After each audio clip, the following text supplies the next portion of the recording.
Le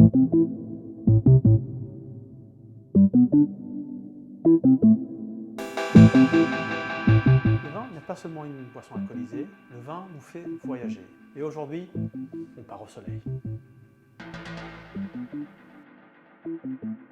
Et précisément au Languedoc, au domaine du plateau du Cascal, géré par deux personnes fort sympathiques, Sophie et Juju.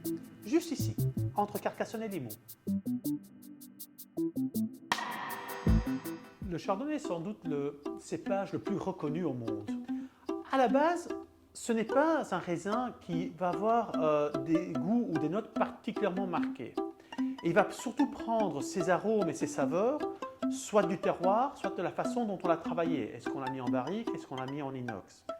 Quand le chardonnay se retrouve dans un lieu chaud, comme peut être le Languedoc, là il va développer un côté très citrique. Et on va vraiment goûter les agrumes, le citron, le pamplemousse. Petite note historique, si le chardonnay aujourd'hui est le cépage le plus connu au monde et vraiment représente surtout ce que la France fait de meilleur, les analyses ADN nous indiquent que c'est un croisement de pinot noir avec du gouais blanc. Le gouais blanc est un cépage qui est typique de la Croatie et on soupçonne qu'il a été ramené dans les latitudes plus nordiques par les Romains.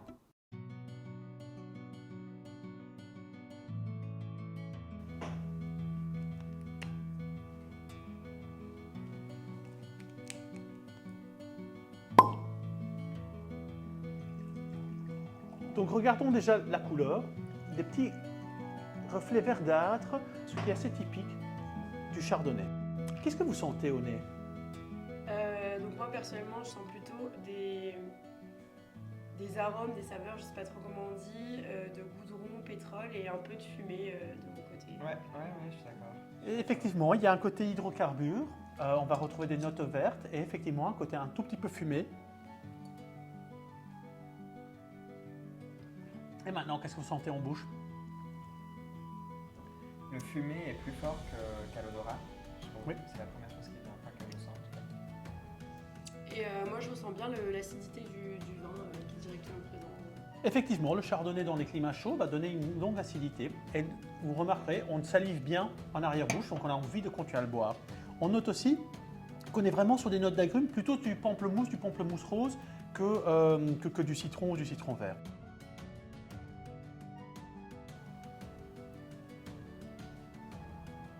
Donc là, on s'imagine au soleil, on s'imagine en vacances, avec un vin.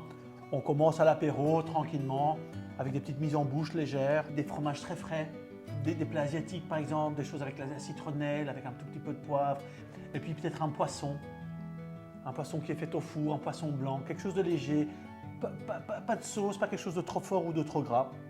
Eh bien, Sophie, Juju, c'est très bien.